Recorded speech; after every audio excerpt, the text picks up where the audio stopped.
intrusive technology. We have a large scale, which we can drive commercial trucks, commercial passenger vehicles through, and we have small scale, which we can do packages, or we can examine tires in the small scale. So our ability to use that, first, as we talk about risk, and we talk about assessing some type of risk to a conveyance, to a commercial shipment, to a package, to a piece of mail, data that we get in advance of that becomes important for us. Analytic work that goes into it between ourselves, HSI, and how we do the analytics on that and determine what the risk is. Once we determine what the risk is, we can either do a targeted exam of that commercial truck, of that passenger vehicle, of that package, of that commercial shipment, or we can go out and randomly select based on what we believe a perceived threat to be on that. Our ability to run and scan and then have our officers or personnel analytically determine if there's an anomaly in that package is intensive work on our end. As we work towards machine learning and AI, and our ability for algorithms to be able to identify potential anomalies, and then our personnel ensuring that an anomaly exists or doesn't exist, and then we go out and examine. That's a game changer for us, and our ability to be able to quickly and facilitate individuals and cargo coming in the country while targeting risk and examining the packages or conveyances that we need to examine. And this at port of entry, this has occurred as well. Because last time I was here, I remember they were going with looks like a boxcar coming across a tractor trailer. And they had about 80 individuals in that smuggling. Other one, they showed me a significant amount of drugs in it. So I just want the American people to know what we're trying to get done. How many more of these big things are we talking about? The non-intrusive inspection technology under the legislation, we would get more than $400 million to implement more than 100 of those machines. That'd make a difference, wouldn't it? It would, absolutely. And Mr. President, Pete spoke of the construction projects that we have underway for this year. We can't finish those without additional funding. Well, there's plenty of funding there. If we, no, the really is we can afford to, we can't afford not to do this, and we can afford to do it. I mean, for example, the infrastructure work being done at the border crossings. Right. Well, you know, I was able to get a $1 trillion, $200 billion bill passed that has infrastructure money in it. It could be a game changer. And here we're scratching our heads like, what are we going to do? I just admire not only your courage and your intellect and your judgment, but that you're willing to keep at this. So understaffed. No, I really mean it. It's incredible. It's one team, one fight, sir. I know it's one team, one fight. All the sayings are worth saying, but I tell you what, getting it done is a lot harder. I think the American people should know just how much combination of risk, work, and dedication there is in trying to get this done. Anyway, it's amazing. It's amazing. Thank you, HSI. Thank you, ERO. Sir, it's time for remarks, and our briefers, I invite you to our seats, and then we'll escort you this way. Okay. Great job. Thank you. By the way, Thank you, sir. thanks. A native Delawarean. Where are you from? Georgetown, Seaford. Georgetown, damn, girl. Everybody doesn't understand Southern Delaware first time around. Say, boy, where are you from? I grew up at a little crossroads called Hardscrabble. Oh, well.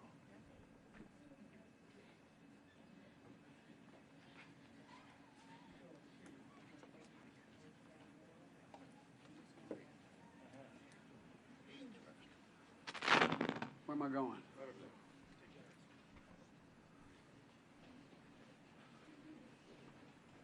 Again, thank you. As my mother would say, please excuse my back. I apologize. Well, folks, good afternoon. Before we start, I'd like to say a few words about the devastating wildfires that are scorching Texas Panhandle and northwest Oklahoma. Yesterday, one of the biggest fire events in Texas history, with more than 1 million acres of Texas land burned. From the start, I directed my team to do everything possible to help protect the people in the communities threatened by these fires. In response to specific requests made from the state, we already have more than 500 federal personnel here working on fire suppression. That includes the deployment of 100 federal firefighters and more on the way, as well as dozens of additional fire engines, air tankers, small planes, helicopters to help fight the flames. And FEMA has already guaranteed that Texas and Oklahoma will be reimbursed for the cost of keeping folks safe.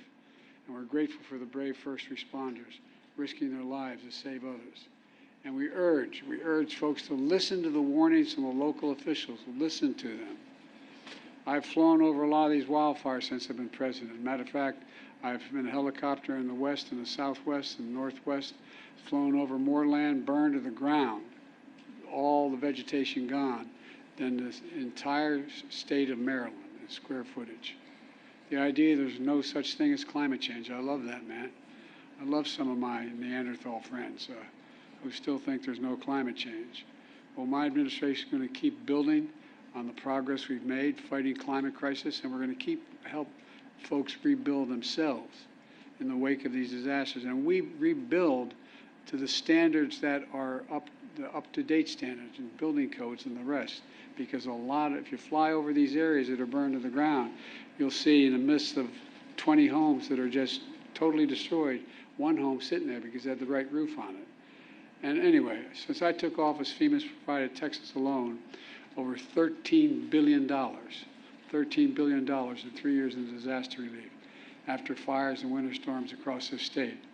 And when disasters strike, there's no red state or blue state where I come from. They're just communities and families looking for help. So we're standing with everyone affected by these wildfires. We're going to continue to help you respond and recover. Now, turning to the purpose of my visit. I want to thank Congressman Gonzalez. There you are, pal. I thank him. I thank him for the passport into his district, but he's been a great partner. I also want to thank Mayor Cowan for his partnership, and I want to thank County Judge Trevino for over 30 local officials who've joined us here today. No one works harder for a safe, secure border than all of you. And Secretary Mayorkas has joined us today, and he's joined by 7 mayors and cities and towns across South Texas. 4 county judges here from across the state. I told the county judge that I used to be a county official. It's the hardest job in American politics. You know why? They think you can do everything, you don't have the budget. So anyway. And the 2 leaders from the Texas legislature, State House Leader Trey is here, Trey Martinez Fisher, and the State Senate Leader Carol Alvadero. And all the other local officials that are here today, I want to say thanks. Folks, it's real simple. It's time to act. It's long past time to act. I just received a briefing from the Border Patrol at the border, as well as Immigration and Enforcement, asylum officers, and they're all doing incredible work under really tough conditions. Really tough conditions. They told me what you already know, and we already know. They desperately need more resources. Say it again, they desperately need more resources. They need more agents, more officers, more judges, more equipment in order to secure our border. Folks, it's time for us to move on this. We can't wait any longer. Folks, on my first day as president, I introduced a bill I sent to Congress, a comprehensive plan to fix the broken immigration system and to secure the border. But no action was taken. Then months ago, my team began a serious negotiation in a bipartisan group of senators, leading conservative Republicans and progressive Democrats. And it resulted in a compromise bill. It's the toughest set of border security reforms we've ever seen in this country. It's pretty basic. With this deal, we could hire 1,500 additional border security agents, 1,500 additional officers, and between ports of entry. For the last 4 years, staffing has been roughly that, flat, just flat. Agents working overtime, spending long hours patrolling the border, making major sacrifices. And I know it takes a big toll on them and their families. That's why in December I signed a bill finally getting Border Patrol agents what I've been pushed by and reminded by the congressman, overtime pay they deserve. And finally getting overtime pay. I mean, it's ridiculous it took this long. It was long past time, and I was proud to do it, but we need to do more. It's time to step up. It's time to step up, provide them with significantly more personnel and capability. We also need more immigration judges to help handle the backlog. There are 2 million cases, backlog of 2 million cases. This bipartisan deal would provide funding for 100 more immigration judges immediately. It would also establish new, efficient, and fair process for the government to consider asylum claims for those arriving on our border. Today, the process to get a decision on an asylum claim takes 5 to 7 years. Now, you all know it down here, but the people around the country don't understand it. It's far too long. You come in, you say I have a credible fear, and we've changed that standard to make it hard. We want to change to make it harder. And what happens? You say, well, okay, you can come in the country, but come back in 5 to 7 years, maybe as many as 8 years, and you'll get a hearing from before a judge to determine whether you can stay. This will encourage more people. This encourages more people to come to the country. If they get by the first, they got another 5, 7, 8 years before they have to do anything, because they know they cannot handle the caseloads quickly, and they'll be able to stay in this country in the meantime. With new policies in this bill and the addition of 4,300 additional asylum officers, we'll be able to reduce that process to less than 6 months. That would have a serious deterrent effect on those coming north. When the criminal gangs say, we'll get you north, what's $8,000? They say, no, wait, let me get this straight. I'm going to go north. It's going to cost me probably closer to $8,000 equivalent. And I'm going to get there, and in 6 months they may be able to get rid of me. I don't know, man. 6 months, 7 years, 2 different things. The person who's thinking about entering the United States understands that cases to be decided in a few weeks or months instead of 5 to 7 years. They're less likely to come in the first place. They're not going to pay the cartels thousands of dollars to make that journey. Knowing that, it will be turned around quickly. Look, then we also need more cutting-edge inspection machines to detect and stop fentanyl from entering the United States of America. A year ago, I stood at the border in El Paso, and I watched these machines at work. They were able to detect everything from fentanyl to weapons to people being smuggled in cargo containers. This compromise bill would provide an additional $424 million for 100 more of these machines and could save lives in the process. This compromise legislation will also give me as president, or the next president, emergency authority to temporarily shut down the border between ports of entry when the numbers of immigrants and migrants, overwhelm the border, straining the Border Patrol's ability to process them. At the same time, at our legal ports of entry, like here in Brownsville, we're making investments in infrastructure. My bipartisan infrastructure law is going to provide nearly $4 billion new dollars to boost security, to ease waiting times at land and ports of entry like Brownsville. And I want to thank again Congressman Gonzalez for helping me get that through and get it passed as the law. That you get the money for example, that's how you got the money for the Gateway Bridge from that fund. Folks, the bipartisan border security deal is a win for the American people. And it's a win for the people of Texas, and it's fair for those who legitimately have a right to come here to begin with. It's a win for the people of Brownsville, and I believe that's why the Border Patrol Union endorsed it. I believe that's why the National Chamber of Commerce endorsed it, not known as a Democratic organization with a capital D. Look, and that's why the Wall Street Journal endorsed it as well. This is a truly bipartisan initiative. That's why the bipartisan South Texas Alliance of Cities endorsed it. Folks, I didn't get everything I wanted in that compromise bipartisan bill, but neither did anybody else. The compromise is part of the process. That's how democracy works. That's how it's supposed to work. Compromise is a very positive step on a critical issue for the country, all those issues for the country. And folks here in Brownsville and all along the border know that. We need to have their backs, your backs. I want the people to understand clearly what happened here.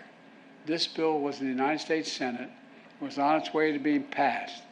Then it was derailed by rank partisan politics.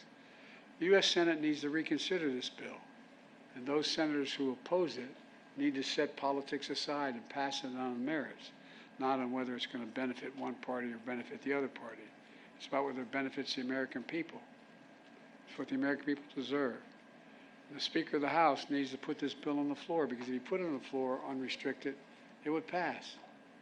The majority of Democrats and Republicans in both houses support this legislation, until someone came along and said, don't do that, it'll benefit the incumbent. That's a hell of a way to do business in America for such a serious problem. We need to act. It's time for the speakers and some of my Republican friends in Congress who are blocking this bill to show a little spine.